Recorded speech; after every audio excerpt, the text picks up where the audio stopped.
علیکم ورحمۃ اللہ وبرکاتہ۔ ارب و خرب و درود و سلام ہر آن ہر گھڑی تا قیامت حضرت محمد صلی اللہ علیہ وآلہ وسلم اور تمام امت کے مسلمانوں پر۔ اللہ تعالیٰ مغفرت فرمائے میری، آپ کی، ہمارے والدین اور تمام امت کے مسلمانوں شيء فقدره تقديرا الحمد لله الذي بيده الملك وهو على كل شيء قدير الحمد لله الذي كتب الآثار ونسخ الآجال والقلوب عنده مفضية والسر عنده علانية الحلال ما أحل والحرام ما حرم والدين ما شرع والأمر ما قضى الخلق خلقه والعبد عبده وهو الله الرؤوف الرحيم وأشهد أن لا إله إلا الله وحده لا شريك له وأشهد أن سيدنا ومولانا محمدا عبده ورسوله أرسله بالحق بشيرا ونذيرا وداعيا إلى الله بإذنه وسراجا منيرا صلى الله تعالى عليه وعلى آله وعلى أصحابه وبارك وسلم تسليما كثيرا كثيرا أما بعد فأعوذ بالله من الشيطان الرجيم بسم الله الرحمن الرحيم من اهتدى فإنما يهتدي لنفسه ومن ضل فإنما يضل عليها ولا تزر وازرة وزر أخرى وما كنا معذبين حتى نبعث رسولا وإذا أردنا أن نهلك قرية أمرنا متر فيها ففسقوا فيها فحق عليها القول فدمرناها تدميرا وكم أهلكنا من القرون من بعد نوح وكفى بربك بذنوب عباده خبيرا بصيرا وقال النبي صلى الله تعالى عليه وسلم إنكم لتموتون كما تنامون وتبعثون كما تستيقظون ثم إنها لجنة أبدا أو لنار أبدا أو كما قال عليه الصلاة والسلام۔ میرے محترم بھائی اور دوستو، اللہ تعالیٰ نے انسان کو بہت تھوڑا علم دیا ہے۔ اللہ تعالیٰ کا فرمان ہے وَمَا أُوتِيتُم مِّنَ الْعِلْمِ إِلَّا قَلِيلًا، ہم نے تمہیں بہت تھوڑا دیا ہے۔ اوتیتم میں اللہ تعالیٰ ہمیں سمجھا رہا ہے کہ تم نے خود حاصل نہیں کیا، تمہیں اللہ نے دیا ہے۔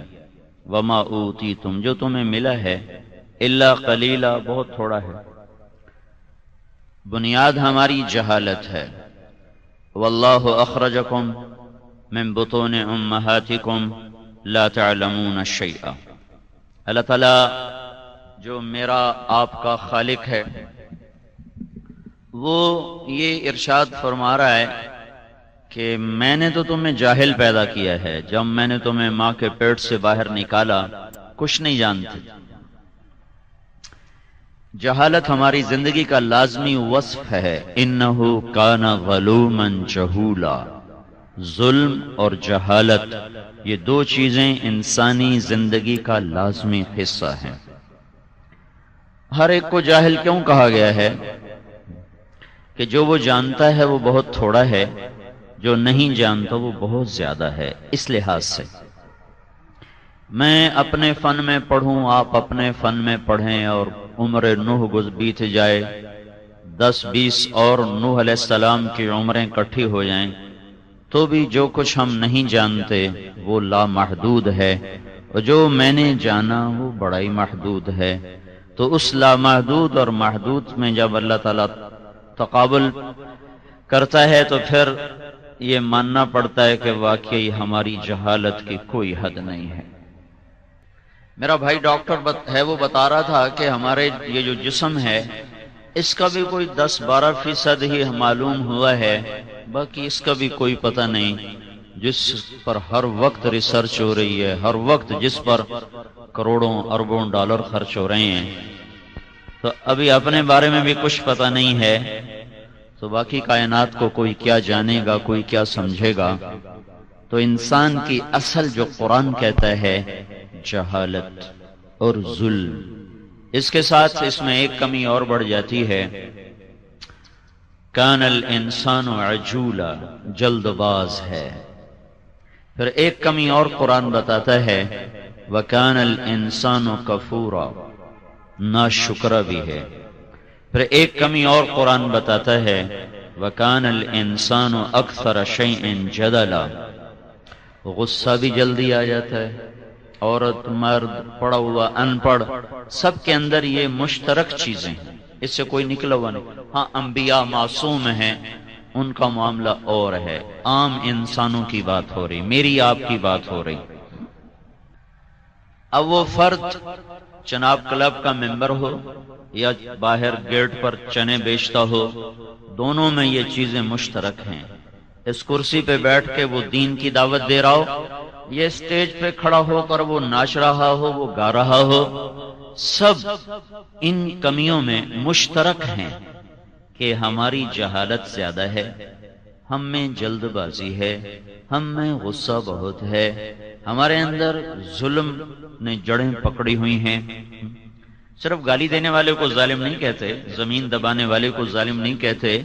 میرے آپ کے نبی نے فرمایا بہت بڑا ظالم ہے جو اذان کی آواز سنے اور نماز نہ پڑھے، بہت بڑا ظالم ہے۔ تو اب یہ جو انسانی کمیاں ہیں، یہ اس کے اندر اس طرح رچی ہوئی ہیں کہ اگر اب اپنے ہی علم سے یا اپنی زندگی کی گتھیوں کو سلجھائے اور اپنے ہی علم سے زندگی کی راہوں کو متعین کرے، اپنی چاہت سے ترجیحات کو قائم کرے، اپنے ہی ارادے سے زندگی کا کوئی مقصد بنا لے، تو اب آپ خود اندازہ فرمائیں اس کے پیچھے اتنی بڑی کمیوں کا چارٹ لگا ہوا ہے کہ یہ جاہل ہے، یہ ظالم ہے، یہ جلد باز ہے، یہ ناشکرا ہے، یہ جلدی غصے میں آ جاتا ہے۔ اتنی کمیوں کے ساتھ میں اگر اپنی زندگی کے لیے خود کوئی ترجیحات قائم کروں گا تو آخری انجام خسارہ ہے۔ زندگی ایک امانت ہے، آپ کے پاس بھی میرے پاس بھی، جسے ان قریب اللہ واپس لینے والا ہے۔ چناب کلب کی رنگین شام ہو یا وہ جھگیوں کی سیاہ رات ہو، موت سب پہ آئے گی اور قبر میں جا کر سب برابر ہو جاتے ہیں۔ تو کہ حرص و ہوس کو چھوڑ میاں، مت دیس بدیس پھرے مارا، قزاق اجل کا لوٹے ہے دن رات بجا کر نقارا۔ کیا بدیا بھینسا بیل شتر، کیا گونی پلہ سر بھارا، کیا گیہوں چاول موٹ مٹر، کیا آگ دھواں اور انگارا، سب ٹھاٹھ پڑا رہ جائے گا جب لاد چلے گا بنجارا۔ جنازے سب کے اٹھ جائیں گے۔ انک میت وانہم میتون، کل نفس ذائقۃ الموت، کل من علیہا فان، کل شیء ہالک الا وجہہ۔ قرآن یوں پھیلتا چلا گیا اور مضمون موت کو پھیلاتا گیا، پھیلاتا گیا، پھیلاتا گیا۔ اللہ نے اپنے سوا سب پر مہر لگا دی، موت ہے، نہیں کوئی بچ سکتا، سب نے اس پیالے کو پینا ہے۔ تو اب دیکھو نا، تھوڑی سی زندگی ہے، چند صبحیں ہیں، چند شامیں ہیں۔ جس کے پاس تھوڑا پیسہ ہوتا ہے وہ کبھی پیسے کو ضائع نہیں کرتا، وہ بجٹ بناتا ہے۔ وہ چناب کلب کا ممبر بننے کے لیے پیسے نہیں دیتا، اس نے تو بجلی کا بل دینا ہے، اس نے بچوں کے لیے روٹی لانی ہے، سبزی لانی ہے، اور اس نے گیس کا بل دینا ہے، بیمار ہو کے لیے بچہ بیمار، اس کی دوائی کے پیسے رکھنے ہیں۔ اس کے پاس فضول خرچی کے لیے پیسہ کوئی نہیں ہے، تو وہ بجٹ بناتا ہے۔ جتنا تنخواہ دار طبقہ ہے بجٹ بناتا ہے۔ تاجر لوگ جن کے پاس زیادہ پیسہ ہے وہ اندھا دھند خرچ کرتے ہیں، جن کے پاس تھوڑا ہے وہ بھی احتیاط سے خرچ کرتے ہیں کہ کہیں ایسا نہ ہو غیر ضروری جگہ پہ لگ جائے اور ضرورت کے وقت پھر مانگنا پڑے۔